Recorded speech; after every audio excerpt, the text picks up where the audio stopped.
देखेंगे। तो मौर्योत्तर काल के अंतर्गत दक्षिण भारत में जिस युग का विकास हुआ उसी को हम कहते हैं संगम युग। और संगम का मतलब क्या है यहाँ पे? तमिल कवियों की बैठक। तमिल भाषा के जो कवि हैं वो एक साथ मिलते हैं। तमिल कवि बैठकर कुछ ग्रंथ लिखते हैं, कुछ पुस्तक लिखते हैं, उसी को हम कहते हैं संगम युग। और इनकी पुस्तक की खास बात यह है, इससे हमें दक्षिण भारत में सामाजिक और इसके साथ साथ आर्थिक इस व्यवस्था के बारे में पता चलता है। समाज कैसा था, महिलाओं की स्थिति कैसी थी, राजा कैसे रूल करता था, इनका समाधिकरण कैसा था, अंतिम संस्कार कैसे करते थे, वो सारी बातें। तो सामाजिक और आर्थिक लेवल पे जो जो चीजें थी वो इनके बारे में बताए। और एक और इनकी अच्छी बात ये थी इन कवियों की, ये लोग धर्मनिरपेक्ष थे, मतलब धर्म से परे थे। इन्होंने जो भी बातें कही वो ज्यादा बढ़ा चढ़ा के नहीं की, जैसी थी वैसे दिखाई। इससे हमें दक्षिण भारत के बारे में पता चलता है। और इस समय दक्षिण भारत में 3 राज्य हमें दिखाई देते हैं। इन 3 राज्यों के बारे में पढ़ना ही क्या कहलाता है? संगम कालीन समाज या संगम युग। एक राज्य हमें इधर दिखेगा केरल साइड, जिसे कहते हैं चेर। दूसरा हमें तमिलनाडु के नीचे की तरफ दिखेगा, जिसे हम कहते हैं पांडे। और तीसरा आंध्र प्रदेश और तमिलनाडु में दिखेगा, जिसे कहते हैं चोल। चोल, चेर, पांडे, इन तीनों राज्य के बारे में पढ़ना ही संगम युग की बात कहलाता है। और इसी से हमें पता चलता है कि भाई दक्षिण भारत में क्या क्या चीजें थी, कैसे वो थी। तो सबसे पहले बात करें इनके समाज की कि समाज कैसा था। और समाज में सबसे पहली बात आती है, क्या इनके यहाँ वर्ण व्यवस्था थी या नहीं। उत्तर भारत में इस समय हमें वर्ण व्यवस्था दिखाई देती है, जिसमें 4 वर्ण है। ब्राह्मण है, क्षत्रिय है, वैश्य है, शूद्र है। लेकिन दक्षिण भारत में ऐसी वर्ण व्यवस्था नहीं दिखती। यहाँ पर 2 वर्ग हैं। एक है ब्राह्मण, दूसरा है गैर ब्राह्मण। इन 2 में यहाँ का समाज बटा हुआ है, या तो ब्राह्मण है या नॉन ब्राह्मण है। और अभी भी आप दक्षिण भारत की राजनीति की बात करें तो पार्टियां भी वहां पे 2 ही दिखती, एक ब्राह्मणों की पार्टी, दूसरी गैर ब्राह्मणों की पार्टी। क्योंकि गैर ब्राह्मण की जनसंख्या ज्यादा है, इस वजह से गैर ब्राह्मण काफी ज्यादा राजनीति में उनका नियंत्रण रहता है। लेकिन ब्राह्मण लोगों की पार्टियां भी कई बार जीतती है, ऐसा हमें पता चलता है। तो इससे पता चलता है इनके यहाँ वर्ण व्यवस्था की कठोरता नहीं थी। ये इनके एक अच्छी चीज थी। और 2 वर्ग में इनका समाज बटा हुआ था। साथ में ये बोलते हैं उत्तर भारत से कुछ ब्राह्मण लोग आते थे। उत्तर भारत से कुछ ब्राह्मण लोग कहाँ आते थे? दक्षिण भारत। और दक्षिण भारत आकर या तो ट्रेड के लिए आते होंगे या अपने और कुछ फायदे के लिए आते होंगे। और इन ब्राह्मणों को जो उत्तर भारत से दक्षिण भारत आते थे, इनको बोला जाता था कि ये वेद वाली जगह से आते हैं, इसलिए इन्हें बोला जाता था वेदियार। जो ब्राह्मण वेद वाली जगह से आए, जहां पर 4 वेद दिखते हैं, ऋग्वेद, सामवेद, यजुर्वेद, अथर्ववेद, उन्हीं ब्राह्मण को ये लोग बोलते थे वेदियार, वेद वाले क्षेत्र में आए। लेकिन जब ये ब्राह्मण काफी बड़ी संख्या में आ गए तो इन्होंने कहीं ना कहीं परेशान किया दक्षिण भारत के समाज को, क्योंकि ये अपने साथ साथ अपनी रूढ़ियां भी लेके आ गए थे, कर्म कांड भी लेके आ गए। तो बड़ी संख्या में आए तो उनकी सोसाइटी में, समाज में थोड़ा सा आपस में लड़ाई या आपसी भाईचारा कमजोर हुआ। इस वजह से इनको बोलते थे कि इन लोगों ने ज्यादा आके हमारे समाज में भड़वापन फैला दिया है। सुना होगा ना, भड़वापन मत फैलाओ, इतनी सरासत मत करो। तो इस चीज को ये बोलते थे भड़वा हो गया है, सब गड़बड़ हो गई है। इसका भी जिक्र हमें इन तमिल कवियों की जो बुक है उनमें मिलता है। और बोलते हैं इससे हमारे समाज में थोड़ा तनाव पैदा हो गया है, थोड़ा सा झगड़े हो गए हैं, क्योंकि ये ग्रंथ के बारे में बोलते होंगे कि ब्राह्मण तो ये होता है, इतना महान होता है, और तुम लोग ब्राह्मण को कुछ नहीं समझते, ब्राह्मण से यज्ञ कराना चाहिए, तो उसे दान में ये सारी चीजें देनी चाहिए, क्योंकि इनकी उत्तर भारत में काफी ज्यादा चलती है, लेकिन दक्षिण भारत में ये सारी चीजें शुरू में नहीं थी। इस वजह से ये सारी चीजें दिखाई देती हैं। एक तो उत्तर भारत, तो ब्राह्मण जो दक्षिण में जाते थे उन्हें वेद यार बड़ी संख्या में समाज में पहुंचे, तो भड़वा एक तरीके से बोला, और उसकी वजह से तनाव पैदा हुआ। साथ में यहाँ के जो शासक वर्ग थे, रूलिंग क्लास थी, वो कैसे थे? यहाँ के शासक वर्ग में या तो ब्राह्मण होंगे या गैर ब्राह्मण होंगे, और इनके पास थोड़ा केंद्रीय शक्ति थी, मतलब नियंत्रण था। और इन शासक वर्ग को क्या बोलते थे? अरसर। शासक वर्ग के लिए शब्द जो यूज किया था अरसर। ये ऐसे ही है जैसे क्लास में सर को एक ताकत होती है ना, कि भाई बच्चों को कैसे कॉन्सेप्ट पढ़ाना है, किसको बोलने देना है, कब माइक म्यूट करवाना है, कब ऑन करवाना है। और ये किस लिए जरूरी होता है? जिससे कि क्लास चल सके और आपका सिलेबस हो सके। क्योंकि अगर ये शक्ति नहीं होगी तो क्लास नहीं चलेगी, क्लास नहीं चलेगी तो सब आपस में ही बात करने लग जाएंगे, तो आप लोगों का लॉस हो जाएगा। तो ये सारी चीजें ना हो, इसलिए कुछ शक्तियां हमें दी जाती है। ऐसे ही शासक वर्ग को भी कुछ शक्तियां एक्स्ट्रा थी, इसलिए इनको बोला जाता था अरसर। और इसे आप याद सकते हो, हर सर को क्लास में एक थोड़ी शक्ति होती है, वो थोड़ा शासक होता है, रूलिंग क्लास की तरह होता है। ऐसे ही इनको मिलती थी। साथ में इनके यहाँ किसान का भी एक समाज दिखाई देता है। किसानों को यहाँ पर बोला जाता था वैलाल। किसानों के लिए लोग शब्द यूज करते थे वैलाल, मतलब बैल के साथ जो काम करता है वो क्या है? वैलाल है।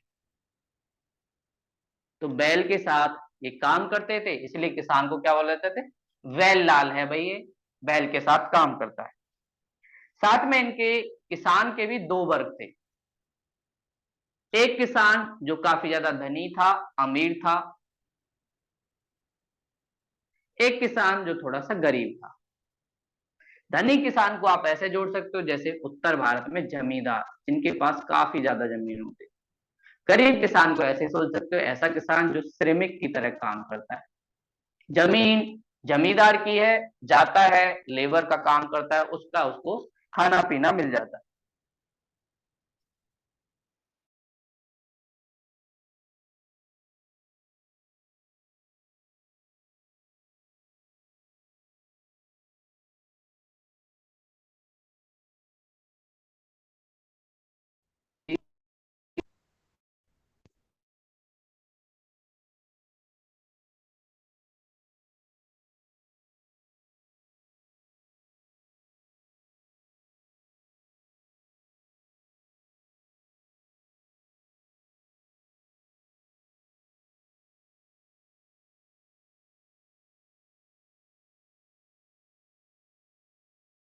किसान नहीं थे, और वो कहीं ना कहीं किसान के परिवार से होते हैं।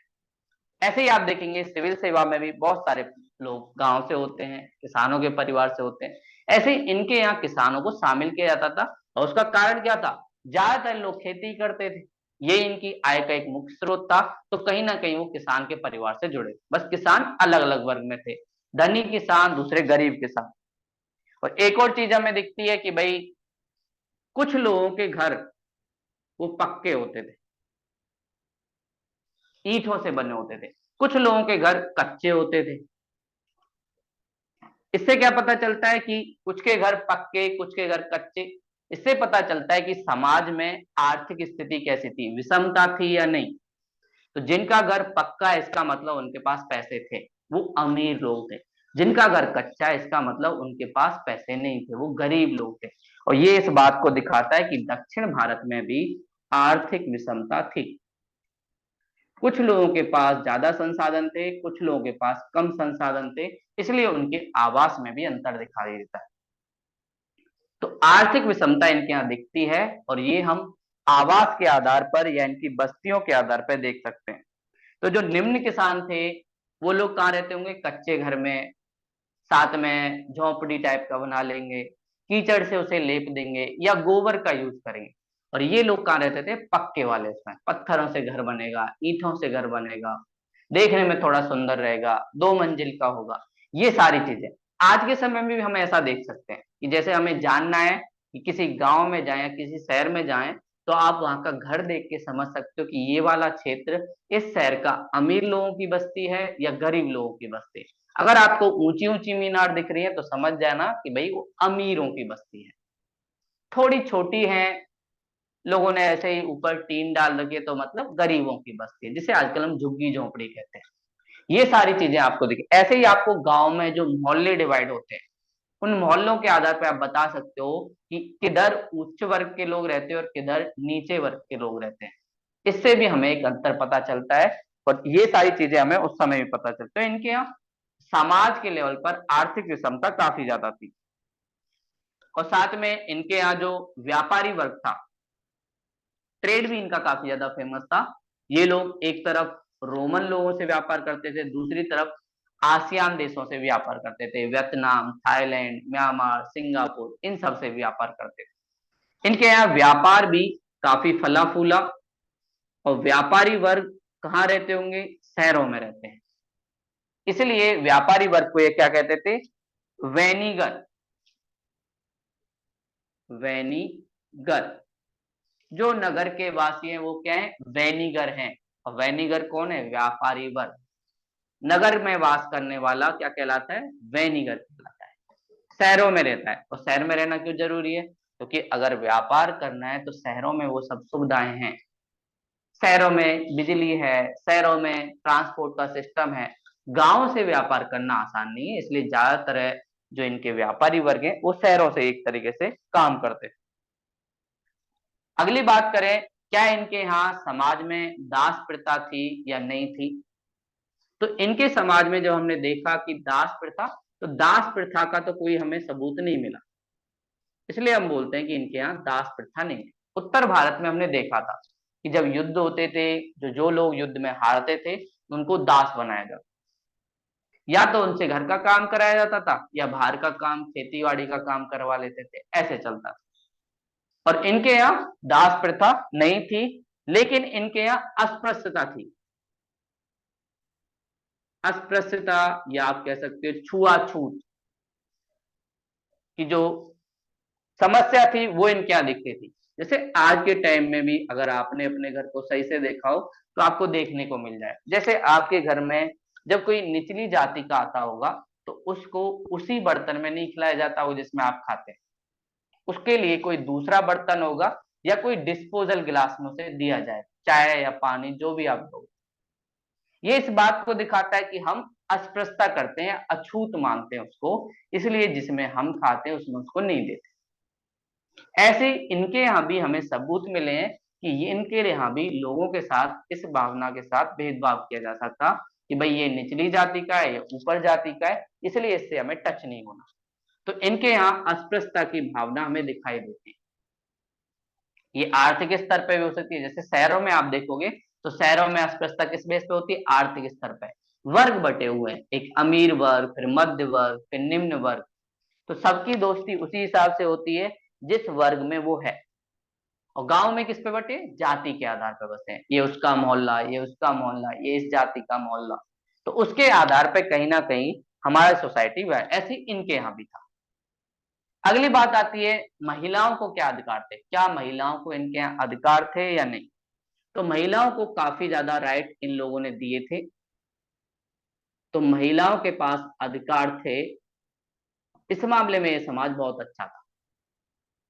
और इनकी जो समाज में मात्र सत्तात्मक, मतलब महिला को भी जमीन का अधिकार था, शिक्षा का अधिकार था, साथ में वो प्रशासन में भी शामिल हो सकती, आईएएस ऑफिसर या एसडीएम भी बन सकती थी, उस टाइम भी इनको अधिकार था।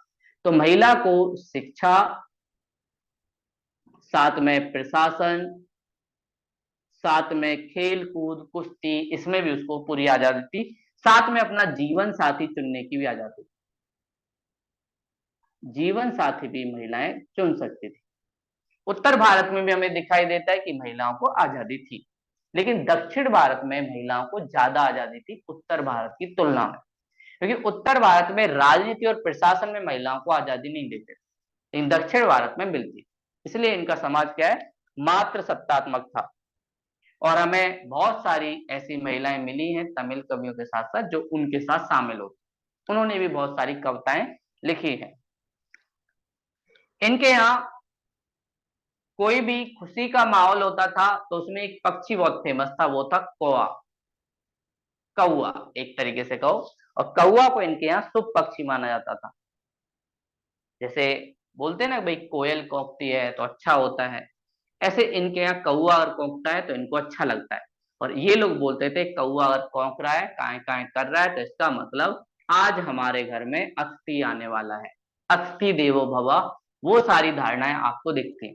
और आजकल आप दक्षिण भारत की मूवियां देखेंगे, उसमें भी कई बार आपको बड़े बड़े परिवार दिखाए जाएंगे, एंड में परिवार को मिला दिया जाएगा।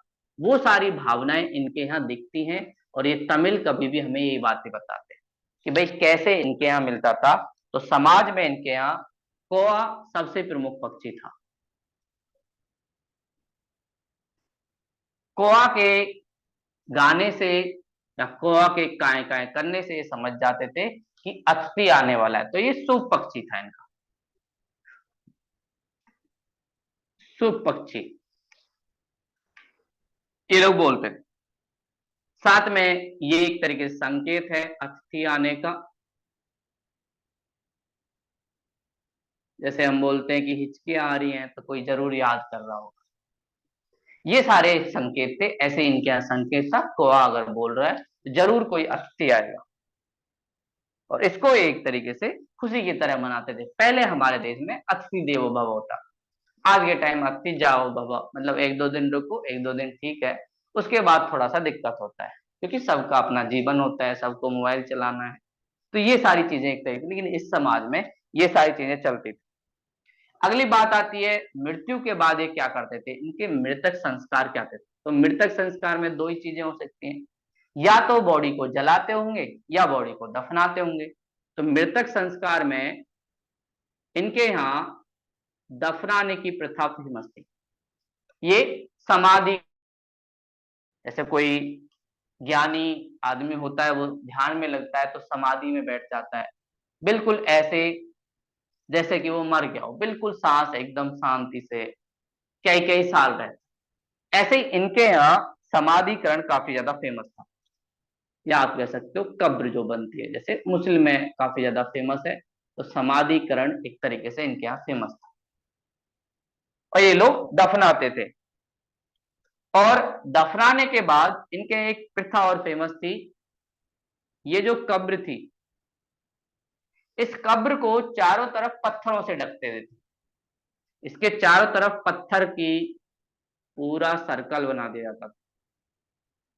तो ये लोग ऐसा क्यों करते थे, क्योंकि हो सकता है ये लोग पुनर्जन्म में विश्वास करते हो और इनके यहाँ कोई प्रथा चलती हो कि अगर पत्थर का घेराव किया जाए तो वो आपसे कुछ सामान मांगने नहीं आएगा। इसलिए ये लोग कब्र के चारों तरफ पत्थर लगा देते थे। इसी को हम कहते हैं महापाषाण।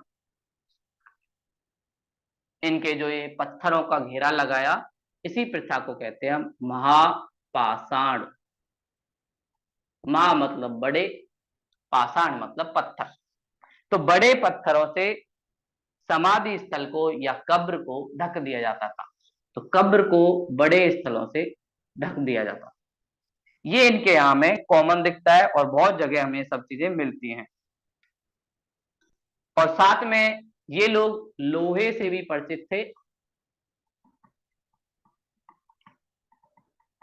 लोहे का उपयोग ये लोग करते थे, हल बनाने में भी करते थे, साथ में इनके हथियार बनते थे उसमें भी करते थे, इस सब में भी ये करते थे। तो आपसे पूछा जाए कि भाई दक्षिण भारत की महापाषाण संस्कृति क्या है? तो दक्षिण भारत की महापाषाण संस्कृति का मतलब कब्र के चारों तरफ पत्थरों का एक पूरा सर्कल बना देना या गोला बना देना, जो इनके मृतक संस्कार पद्धति का एक हिस्सा था। इसी को ये लोग क्या कहते थे? महापाषाण। और साथ में ये लोग लोहे से भी परिचित थे, लोहे धातु को जानते थे।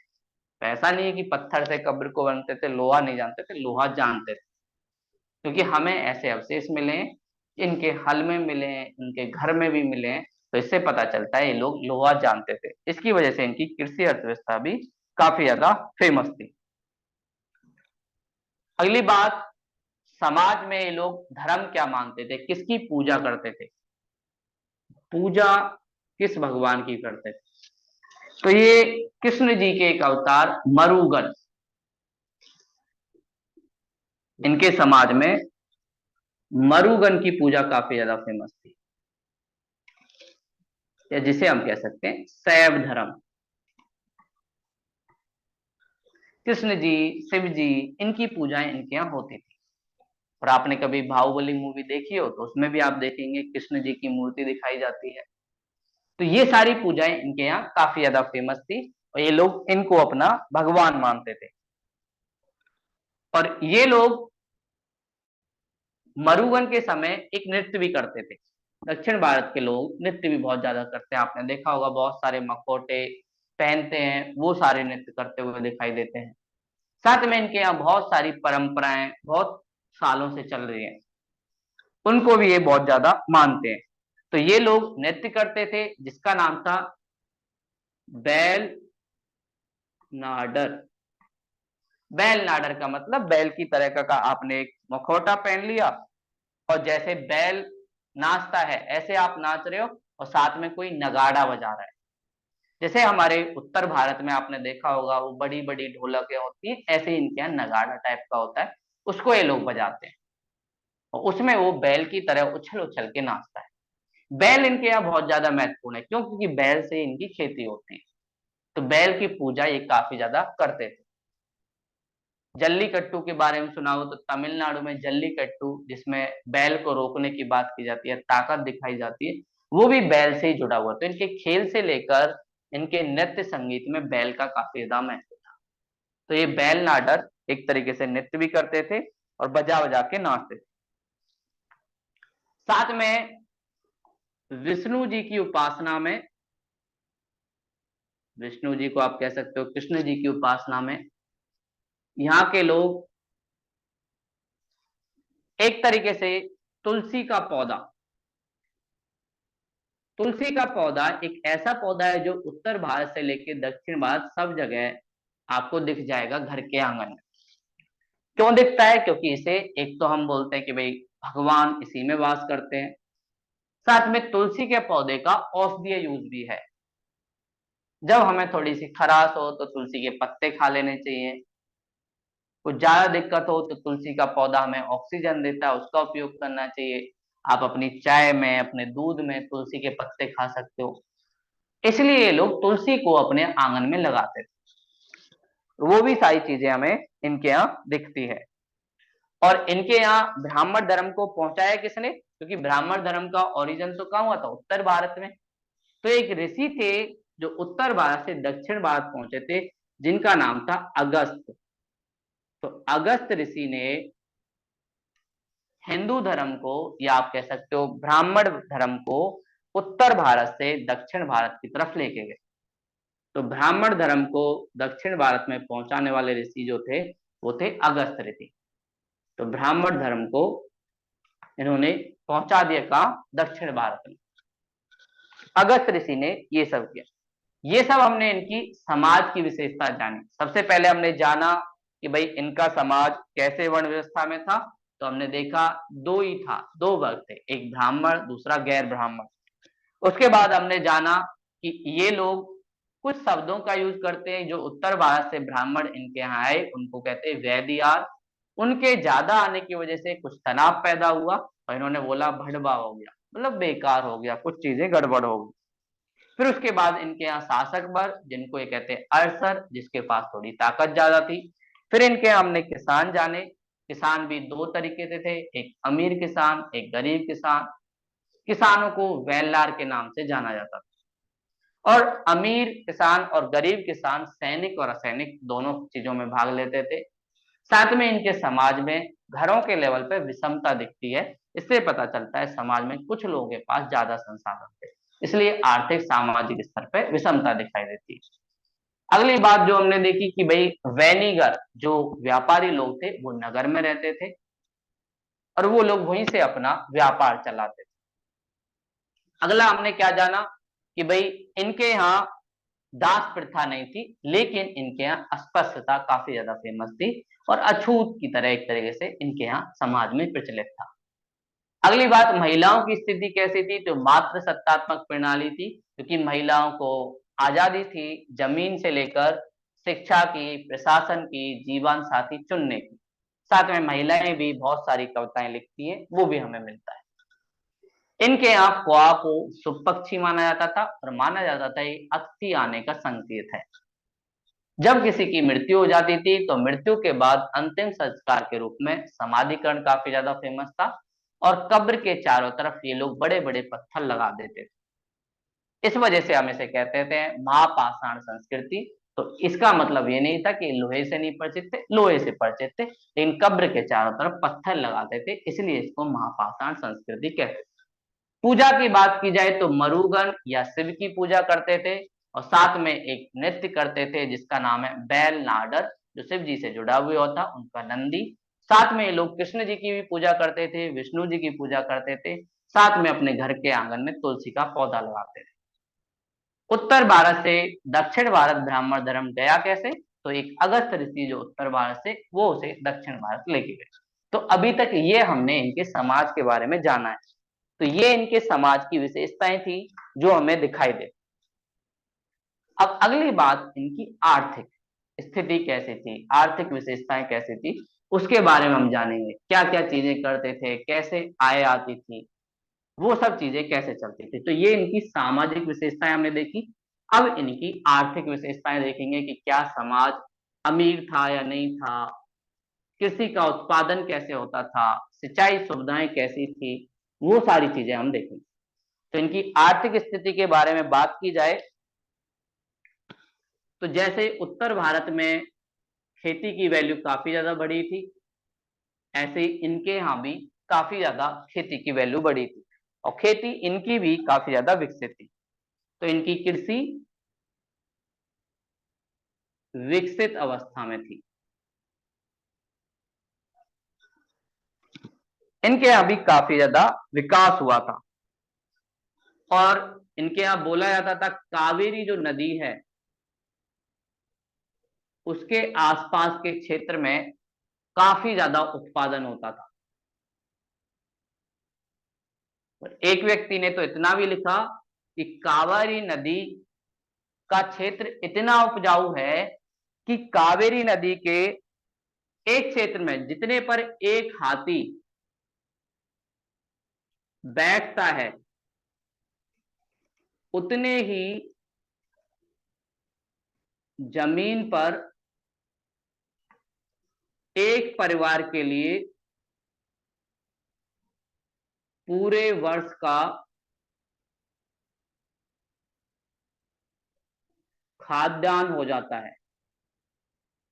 ये भी लोग बोलते थे कि भाई एक हाथी जितनी जमीन पर लेटता है उसके लिए पूरा खाना तैयार हो जाता है, किस पर?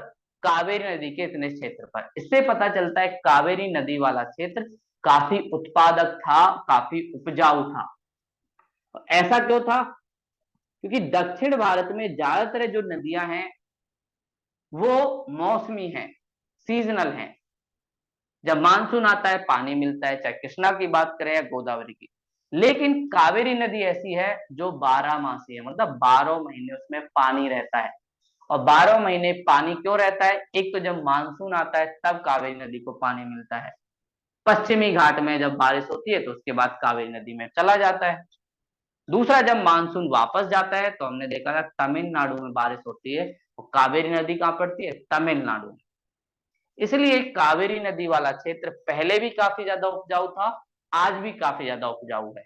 तो कावेरी नदी काफी ज्यादा महत्वपूर्ण थी इन लोगों की कृषि के विकास के लिए। कृषि के विकास के लिए सिंचाई चाहिए और सही मिट्टी चाहिए, वो सारी चीजें कावेरी नदी के आसपास थी।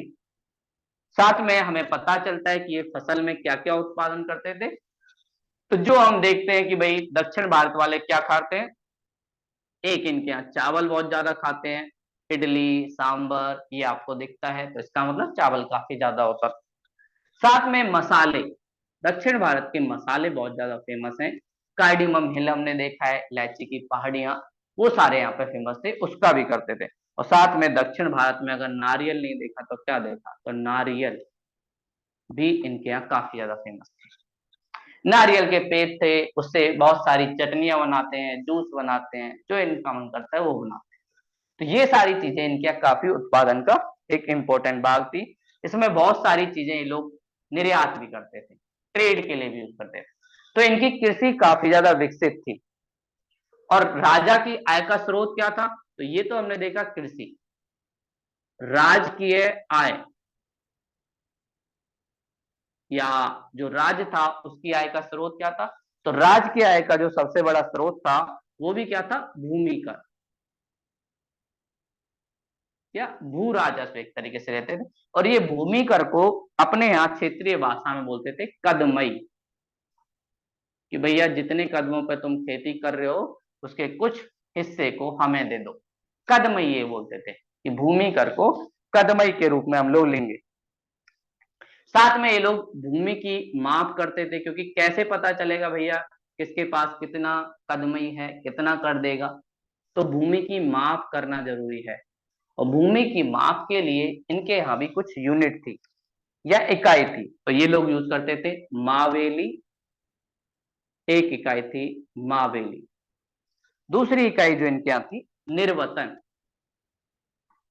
निर्वतन, निर्वतन तेल के बारे में आपने सुना होगा, ठंडा ठंडा डर्मीकूल, वही वाला मावेली और निर्वतन। क्योंकि जमीन को हम लोग माँ मानते हैं तो इसलिए मावेली, माँ का पैमाना एक तरीके से करना। निर्वतन मतलब अपने वतन को या जमीन को नापना।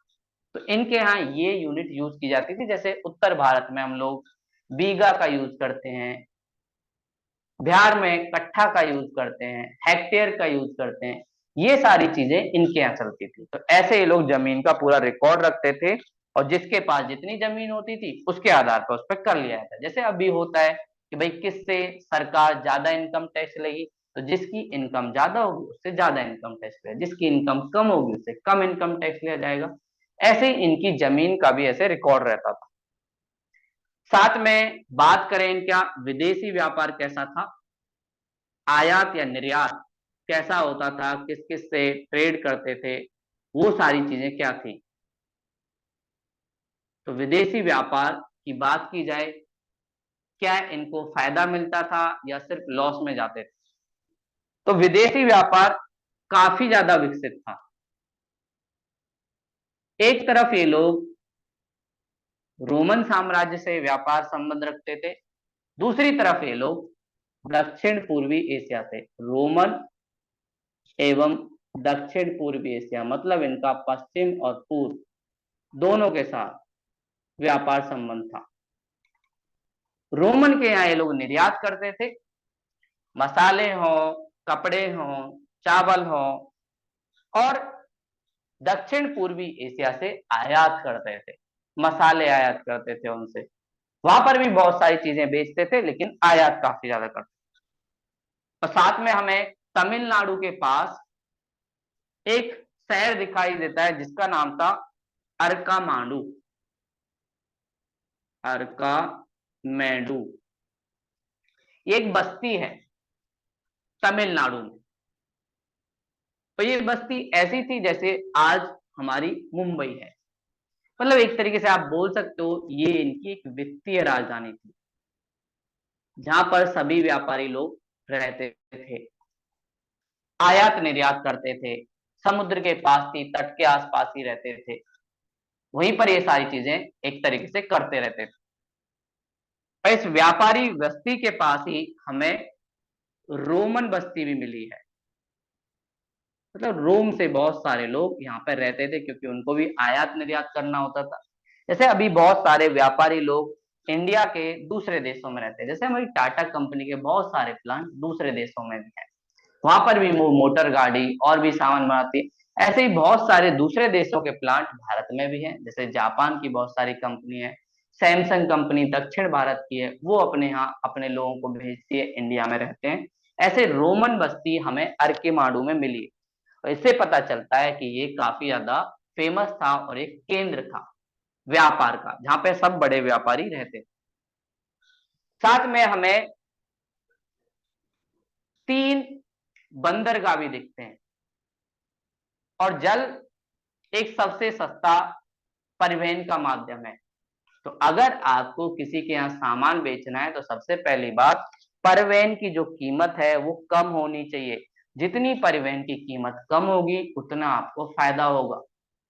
इसलिए इन तीनों ने, जो चोल चेर पांड्या, इन तीनों ने कुछ अपने बंदरगाह बना रखे थे, और उन बंदरगाहों के थ्रू ही क्या करते थे, व्यापार करते थे। इसी जैसे ये लोग बंदरगाह बनाए हुए थे, ऐसे ही आज के समय में हमारी सरकार भी बहुत सारे बंदरगाह बना चुकी है और बहुत सारे बना रही है। और अभी मोदी सरकार एक स्कीम भी चला रही है जिसका नाम है सागरमाला।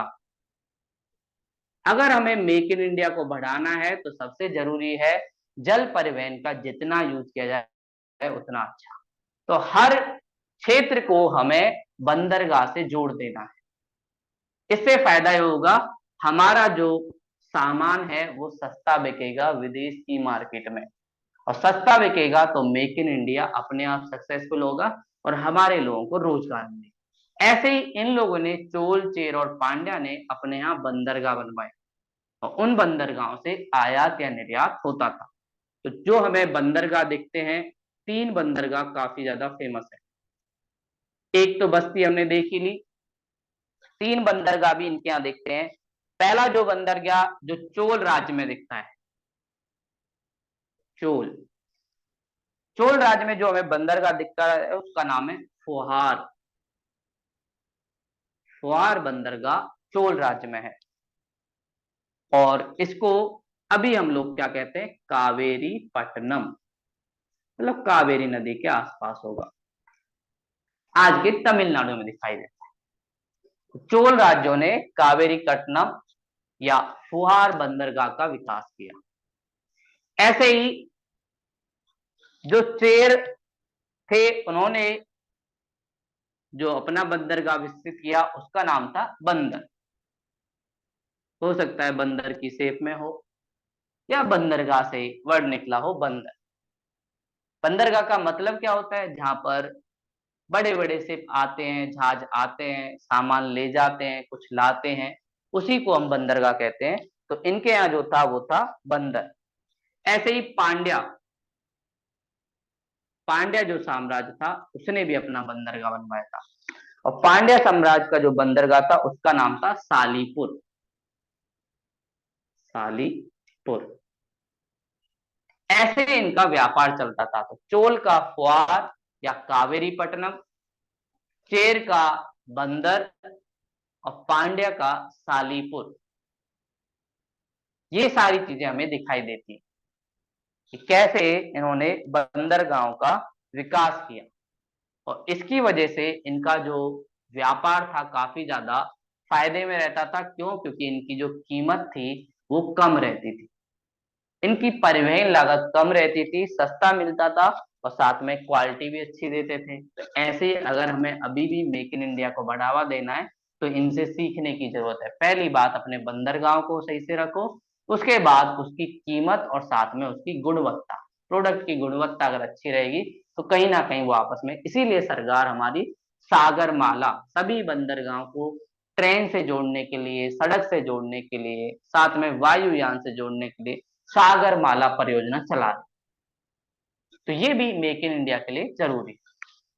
अगली बात आती है कि भाई ये क्या निर्यात करते थे, क्या आयात करते थे, वो सारी चीजें क्या थी, और साथ में इनकी मुद्रा व्यवस्था कैसी थी। क्या ये बार्टर सिस्टम चलाते थे क्या, कि वस्तु विनिमय प्रणाली हो, ये सामान हमें दे दो, वो सामान तुम ले लो, ऐसा तो कुछ नहीं था। तो इनके यहाँ जो हम देखते हैं कि भाई कैसे इनके यहाँ एक्सचेंज होता था या एक चीज के बदले दूसरी चीज मिलती थी, उसके लिए क्या करते थे। तो इनके यहाँ मौद्रिक अर्थव्यवस्था में दिखती है, जैसे हमने उत्तर भारत में देखी मौद्रिक अर्थव्यवस्था, मतलब या तो नोट होगा या सिक्का होगा। उस टाइम पहले सिक्के ही चलते थे, तो इनके यहाँ भी कुछ सिक्के हैं जिनके बदले ये सारी चीजों का आयात या निर्यात करते थे। तो इनके जो प्रमुख सिक्के थे, कांसू एक सिक्का इनके यहाँ चलता था, दूसरा चलता था कनम, और तीसरा था पौंड। तो अगर कोई भी चीज आपको खरीदनी या बेचनी है तो या तो आपके पास कासू होना चाहिए, या आपके पास कनम होना चाहिए, या आपके पास पौंड होना चाहिए। इनमें से कोई भी अगर सिक्का है तो आप आराम से इनके यहाँ सामान खरीद और बेच सकते हैं। ये सारी चीजें होती, साथ में कुछ चीजें जो ये निर्यात करते थे बाहर के देशों में, वो चीजें कौन सी थी। तो निर्यात में भी इनकी कुछ चीजें फेमस थी। जैसे अभी दक्षिण भारत में जो चीजें ज्यादा होती है वो चीजें निर्यात करते होंगे, जैसे मसाले, मसाले ये निर्यात करते थे। साथ में ये लोग रत्न एवं आभूषण, भारत के रत्न और आभूषण काफी ज्यादा फेमस है। तो भारत में सोना चांदी नहीं मिलता, लेकिन हमारे देश में बहुत सारे लोग ऐसे हैं जो नक्काशी अच्छी करते हैं, ज्वेलरी अच्छी बनाते हैं, हार में डिजाइन बहुत अच्छा है, इसलिए सोना चांदी हम बाहर से लेते थे और रत्न और आभूषण उनको बना के बेचते थे। तो ये भी निर्यात, अभी भी हमारे देश में बहुत सारी कमाई हमें रत्न और आभूषण विदेश में बेचकर होती है।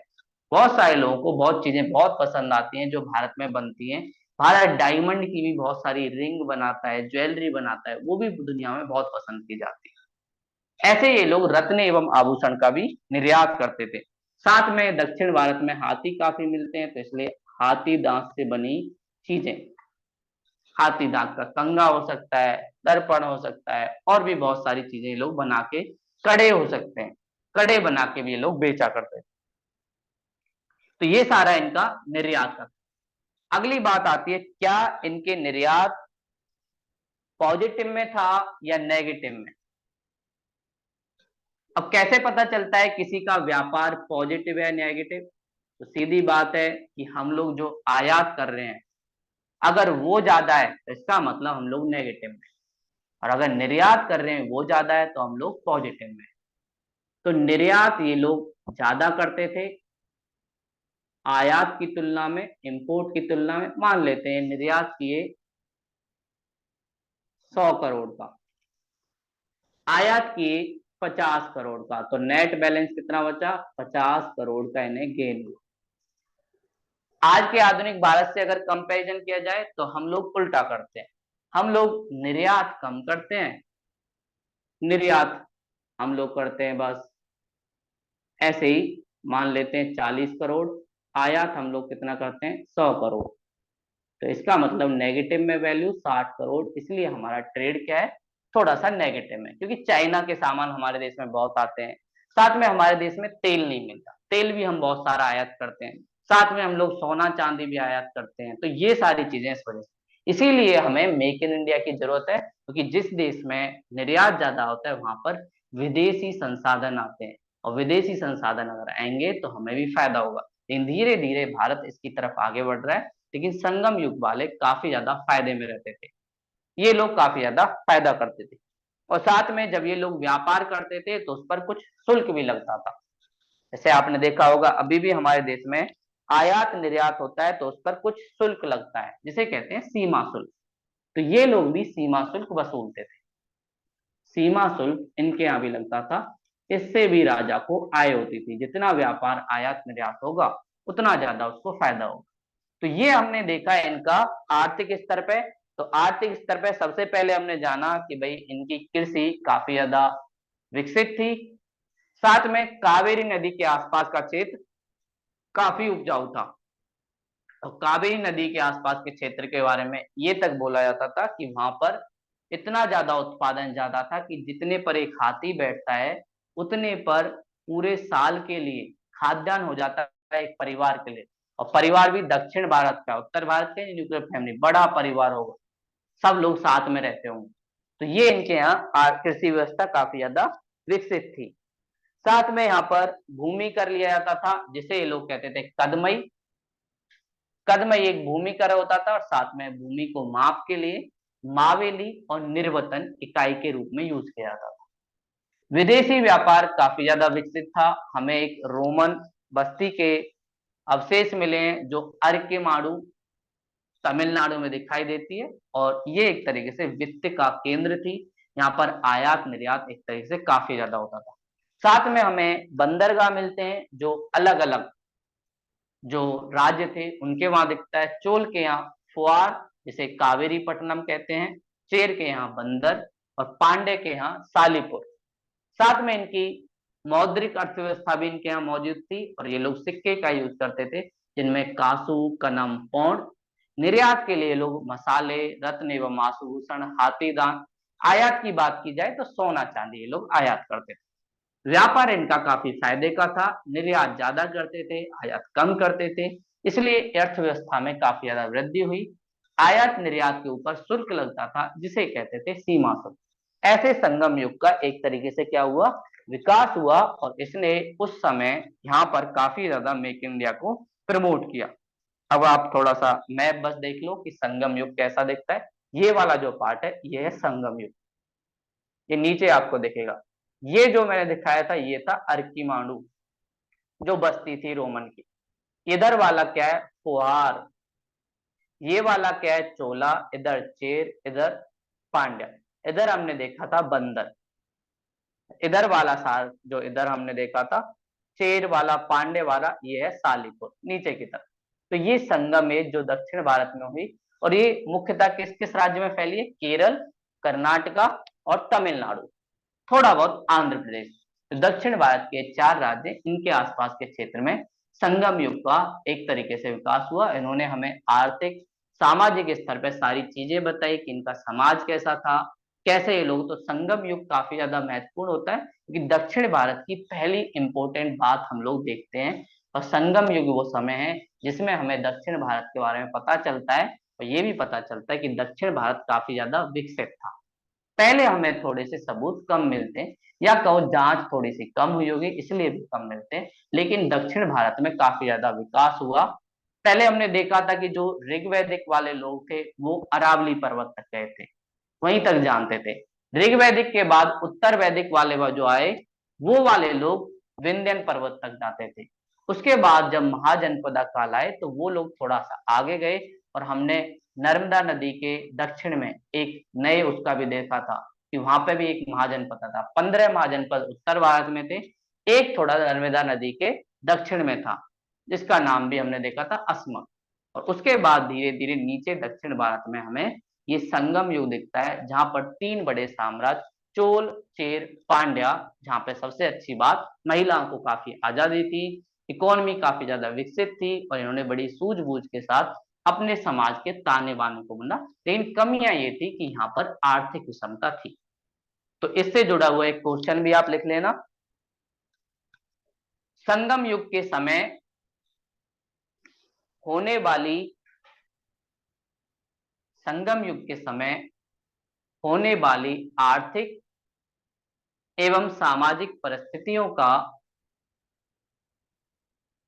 आर्थिक एवं सामाजिक परिस्थितियों का आलोचनात्मक वर्णन करें। संगम युग के समय दक्षिण भारत में दिखाई देने वाली आर्थिक और सामाजिक परिस्थितियों का समालोचनात्मक वर्णन करें। कैसे इसका आंसर लिखना है, सबसे पहले आपको बताना है संगम युग क्या है, कहाँ है। एक फोटो भी आप बना सकते हो, चोल, चेर, पांड्या, ये 3 राज्य थे। संगम का मतलब क्या होता है, तमिल कवियों की बैठक। फिर उसको बाद आपको पॉइंट बनाना है। पहला आप बना सकते हो भाई सामाजिक कैसा था, वर्ण कैसा था, महिलाओं को आजादी कैसी थी, ये बिंदु आपके पास। फिर आर्थिक स्थिति कैसी थी, व्यापार सरप्लस में था या नहीं था, विदेशी व्यापार करते थे ना करते थे, ज्यादातर परिवहन कहाँ से होता था, बंदरगाह से या रोड से। ये सारी चीजें आप बताओगे तो ये आपका आंसर कंप्लीट हो जाएगा। फिर निष्कर्ष में बोल देना। संगम युग ने आर्थिक और सामाजिक स्तर पर काफी ऊंचाइयों को छुआ और आज के समय भी मेक इन इंडिया को बढ़ावा देने के लिए हमें इनसे बहुत सारी चीज सीखने की जरूरत है, जिन्होंने उस समय भी हमें काफी ज्यादा गर्व महसूस कराया। तो ये आज की क्लास थी, अगर कोई डाउट हो तो आप पूछ सकते हो। उदारवादी के द्वारा राष्ट्रीय आंदोलन के प्रथम चरण में ब्रिटिश की आर्थिक समीक्षा प्रस्तुत की। उदारवादियों के द्वारा राष्ट्रीय आंदोलन के प्रथम चरण में ब्रिटिश की आर्थिक समीक्षा प्रस्तुत की। इस कथन का उदाहरण सहित वर्णन करें। इस कथन का उदाहरण सहित वर्णन करें। आंसर कैसे लिखोगे? सबसे पहले आपको बताना पड़ेगा उदारवादी कौन थे, उनकी कार्य पद्धति क्या थी। तो कांग्रेस के शुरुआती चरण में 1885 से 1905 जो विचारधारा रही उसे हम कहते हैं उदारवादी। ये लोग संविधान में विश्वास करते थे और रक्तहीन इन्होंने क्रांति चलाई। पहली बात इनका इंट्रोडक्शन होगा। दूसरी बात पूछ रहा है आर्थिक समीक्षा। तो इन लोगों ने बताया ब्रिटिश लोगों ने धन की निकासी की, रेलवे के विकास ने हमारा बहुत ज्यादा शोषण किया, ब्रिटिश की शिक्षा नीति, ब्रिटिश की भू राजस्व नीति, चाहे रैयतबाड़ी हो, स्थायी बंदोबस्त हो, महालबाड़ी हो, इन सब के बारे में इन्होंने बताया कि कैसे ब्रिटिश ने भारत में अन ब्रिटिश रूल चलाकर हमारे देश से बहुत सारा धन ले गए और इससे लोगों को पता चला कि हमारा असली शोषणकर्ता जमींदार ना होकर ब्रिटिश की नीतियां हैं। तो ब्रिटिश की आर्थिक नीतियां जिनको एक तरीके से प्रस्तुत किसने किया? उदारवादियों ने। और उसमें एक फेमस व्यक्ति थे दादा भाई नौरोजी, जिन्होंने एक बुक भी लिखी un British rule and poverty in India. Bharat के अंदर अन ब्रिटिश रूल था जिसकी वजह से हमारे देश में गरीबी, अकाल, ये सारी चीजें की और इन्हीं के बल पे आगे जाके उग्रवादी का विकास हुआ जो ब्रिटिश से एक तरीके से सत्याग्रह, धरना प्रदर्शन इसके द्वारा लड़ते। तो ये क्वेश्चन आप कर लेना।